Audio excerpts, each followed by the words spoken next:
I am ready! GMA Weather, serbisyong totoo ng GMA News. Mga kapuso, 1 hanggang 2 bagyo ang posibleng pumasok sa Philippine Area of Responsibility ngayong buwan ng Mayo. At sa datos ng Pag-asa ay pwede itong tumama sa kalupaan ng Luzon o Visayas at mas malalakas din ang bagyong nabubuo kapag Mayo at umaabot ito sa typhoon category. Pero paglilinaw lang panahon pa rin po ng tag-init at sa huling bahagi pa ng Mayo iiral ang hanging habagat na hudyat naman ng simula ng tagulan. Ang easterlies pa rin yung hangin galing sa silangan ang nagdadala ng maalinsangang panahon at mga pagulan sa malaking bahagi ng ating bansa.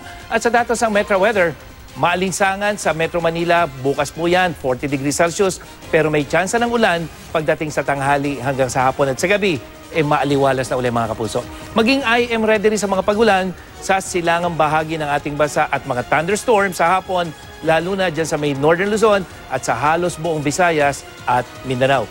Ramdam naman ang matinding alisangan dyan sa Cabanatuan, Tugigaraw at Dagupan sa Luzon na may 43 degrees Celsius na init factor bukas. At sa Visayas, nasa 43 degrees Celsius din ang damang init dyan sa may Cebu, habang 42 naman dyan sa may Catbalogan at Tacloban. At sa Mindanao, pinakamaalinsangan sa may General Santos City na nasa 44 degrees Celsius ang init factor, 43 din sa may Cotabato at 42 degrees Celsius dyan sa may Zamboanga.